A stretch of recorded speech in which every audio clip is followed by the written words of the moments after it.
বিদ্যুৎ ও জ্বালানি নিয়ে অন্তর্বর্তী সরকারের প্রস্তাবিত মহাপরিকল্পনা অবান্তর ও উল্টো পথে যাত্রা হিসেবে চিহ্নিত করে তা স্থগিত চেয়েছে বেসরকারি গবেষণা সংস্থা centre for policy dialogue CPD.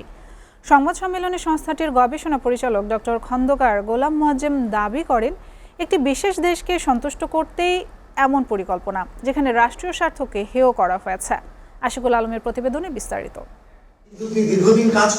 গেল ৭ জানুয়ারি কোনো রকম ঘোষণা ছাড়াই বিদ্যুৎ ও জ্বালানি খাতের মহাপরিকল্পনা ২০২৬ থেকে ২০৫০-এর খসড়া প্রকাশ করে অন্তর্বর্তী সরকার।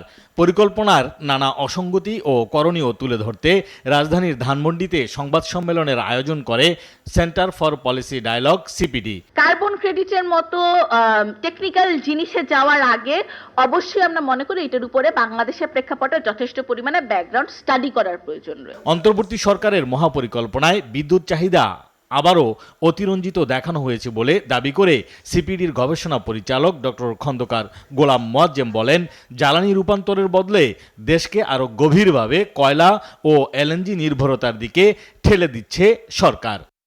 কেন এই মহাপরিকল্পনার ভিতরে মিশন এবং ভিশনে কেন যথাযথভাবে নবায়নযোগ্য জ্বালানির রিফ্লেকশন নেই?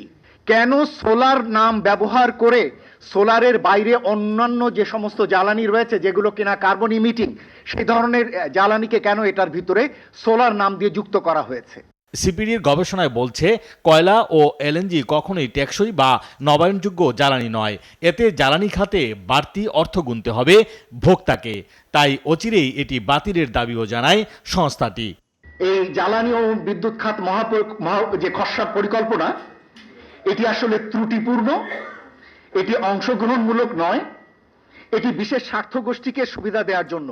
আমরা মনে করি অন্তর্বর্তী সরকারের এই মহাপরিকল্পনা প্রণয়ন কার্যক্রমটি স্থগিত করা দরকার। বড় ধরনের সংশোধন ছাড়া মহাপরিকল্পনার অনুমোদন হলে তা হবে জ্বালানি রূপান্তর বিরোধী সিদ্ধান্ত, এমন সতর্কতাও তুলে ধরেছে সিপিডি। নির্বাচিত সরকার যদি এসে এটিকে যদি না গ্রহণ করেন তাহলে কি দাঁড়াবে? Ashikul Alam, SA TV, Dhaka.